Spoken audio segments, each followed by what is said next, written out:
दिल के जख्म थोड़े गहरे हैं, गहरे जख्मों को भरने आया हूँ और देखता हूँ कब तक हराएगी है जिंदगी। चला जा, मैं फिर से लड़ने आया हूँ। जय हिंद to all of you. Welcome again to our YouTube channel warriors classes. दोस्तों, आपके लिए हम लेकर के आ चुके हैं प्रैक्टिस क्वेश्चंस पार्ट 4। अगर आपने पीछे का वीडियो नहीं देखा है तो जाकर के चैनल पर देख सकते हैं। पार्ट 1, पार्ट 2 और पार्ट 3 अपलोड किया जा चुका है। तो चलिए बिना देर के आज की क्लास शुरू करते हैं और देखते हैं फर्स्ट क्वेश्चन। देखिए यहाँ पर फर्स्ट क्वेश्चन मॉडल वर्ब से लिया गया है। क्वेश्चन है सी एस्पेक्ट्स दैट हर सन। सी यहाँ पर देखिए SHE दिया गया है, सी, ये सी नहीं है। ऑप्शन है can return, may return, should return और कुड रिटर्न। वह आशा करती है कि उसका बेटा लौट सकता है। आशा करती है यानी कि पॉसिबिलिटी को बताया जा रहा है, और पॉसिबिलिटी को दर्शाने के लिए आप मॉडल वर्ब मे का यूज करते हैं। किसका यूज करते हैं? मे। तो ऑप्शन नंबर बी इसका करेक्ट आंसर है। आइए अब देखते हैं बाकी जो ऑप्शंस हैं। कैन, इस कैन का यूज करते हैं एबिलिटी को दर्शाने के लिए। शुड का यूज करते हैं एडवाइस देने के लिए, सलाह देने के लिए। और कुड का यूज करते हैं पास्ट की एबिलिटी को दर्शाने के लिए। कैन का यूज करते हैं प्रेजेंट की एबिलिटी के लिए, और कुड का यूज करते हैं पास्ट की एबिलिटी को दर्शाने के लिए। आइए देखते हैं क्वेश्चन नंबर 2। तो देखिए क्वेश्चन नंबर यहाँ पर 2 में दिया गया है the students did not pay attention what the teacher said. Option है टू, ओवर, ऑन और एट। स्टूडेंट्स टीचर की बातों पर ध्यान नहीं देते हैं जो कि टीचर ने कहा है। तो देखिए पे अटेंशन के बाद यहाँ पर फिक्स प्रीपोजिशन यूज करते हैं टू का। किसका यूज करते हैं? टू। तो ऑप्शन नंबर ए इसका करेक्ट आंसर हो जाएगा। The students did not pay attention to what the teacher said. आइए नेक्स्ट क्वेश्चन देखते हैं। Question number 3। क्वेश्चन नंबर 3 में देखिए दिया गया है the 4 brothers are always quarrelling dash themselves. Option है इसके बिटवीन, अमंग, फॉर और विद इन। तो 4 ब्रदर्स आपस में हमेशा लड़ते रहते हैं। 4 के लिए यूज किया जाएगा अमंग। जब भी 2 से ज़्यादा की बात की जाती है तो उसके लिए यूज करते हैं अमंग की, और 2 के लिए यूज करते हैं बिटवीन की। ओके, आइए क्वेश्चन नंबर देखते हैं 4। क्वेश्चन नंबर 4 में देखिए दिया गया है, यहाँ पर है राइट इट डाउन। देखिए right it down, you should forget about it. Option है बिकॉज, लेस्ट, फॉर और यानी कि इसे लिख लो नहीं तो आप भूल जाओगे। तो यहाँ पर शुड दिया गया। अब देखिए शुड देख करके आपको याद आया होगा लेस्ट, क्योंकि लेस्ट जो होता है इसका पेयर बनता है शुड के साथ। किसके साथ बनता है? शुड के साथ। इसको आप नोट करते रहिए, जो भी रूल्स बताए जा रहे हैं लेस्ट का पेयर बनता है शुड के साथ। तो यहाँ पर यूज करेंगे लेस्ट, जिसका अर्थ होता है नहीं तो। Write it down lest you should forget about it. आइए नेक्स्ट क्वेश्चन देखिए, क्वेश्चन नंबर 5। क्वेश्चन नंबर 5 में दिया गया है dowry is a burning question of the day. Option है इसके relevant problem, a dying issue, an irrelevant problem या a widely debated issue. तो दहेज प्रथा आजकल एक बहुत ही बर्निंग क्वेश्चन बन गया, यानी कि क्या बन गया है? एक चिंता का विषय बना हुआ है, वाइडली डिबेटेड इशू है।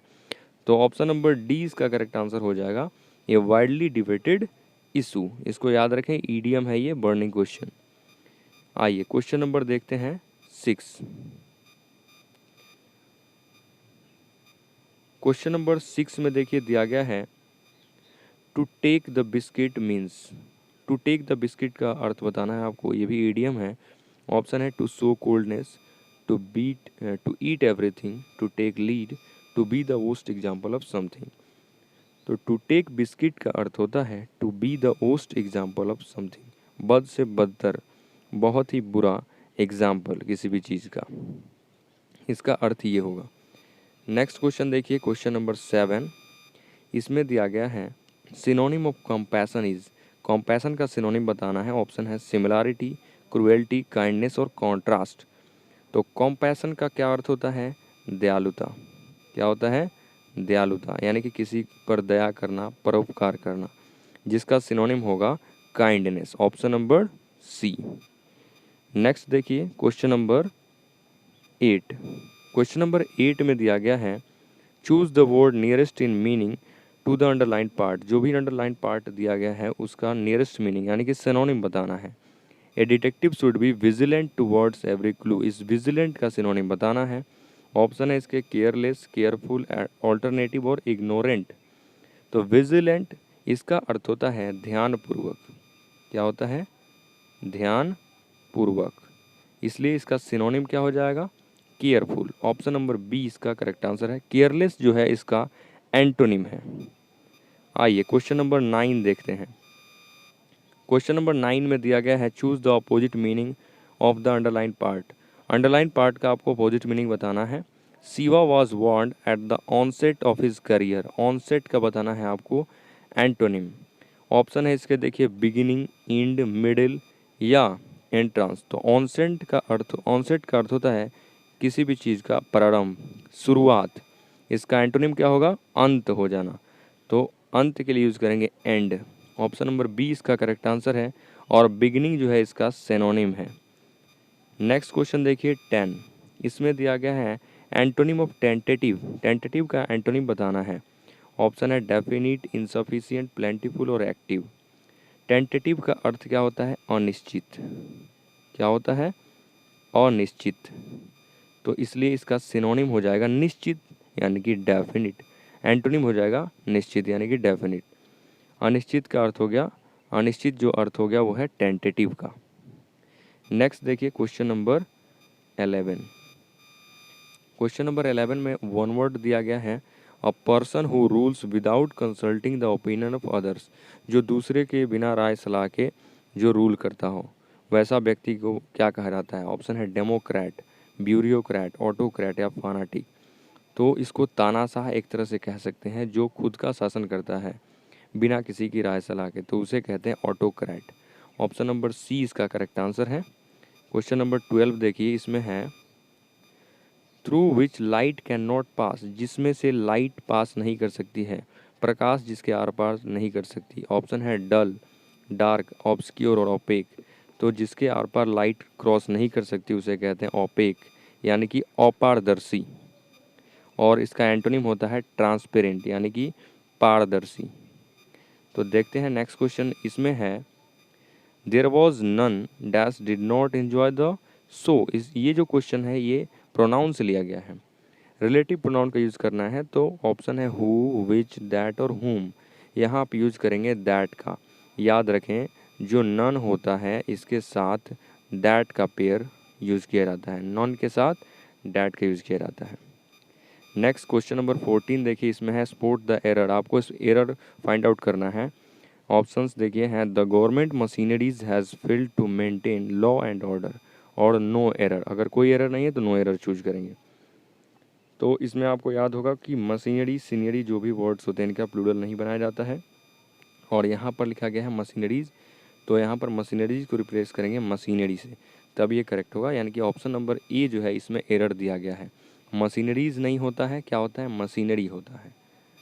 आइए क्वेश्चन नंबर देखते हैं 15। इसमें है if we had known the way we dash gone alone. अगर हम लोग रास्ता जानते होते तो हम लोग अकेले चले गए होते। ऑप्शन है will have, shall have, would have और शुड हैव।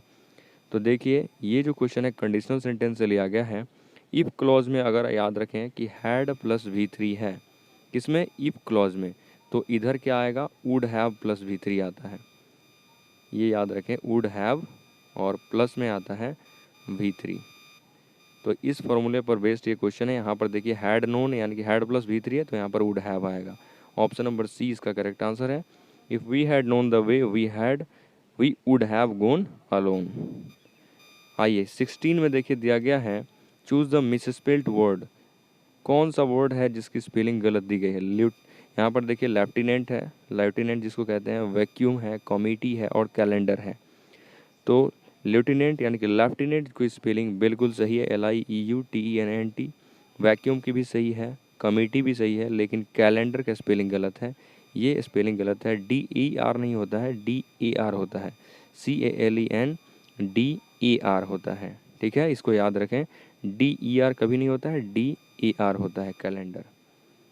आइए अब देखते हैं क्वेश्चन नंबर 17। तो इसमें 17 में पहले पैसेज दिया गया है। तो क्वेश्चंस पहले पढ़ लेते हैं। देखिए 17 है, the writers favours A car with the wide glass area so that the driver can. Writer जो है, लेखक, वो कार के फेवर में क्यों है कि उसमें बड़े ग्लास होने चाहिए वाइड एरिया को कवर करने के लिए, जिसके सहारे जो ड्राइवर क्या कर सकता है। पहला क्वेश्चन है।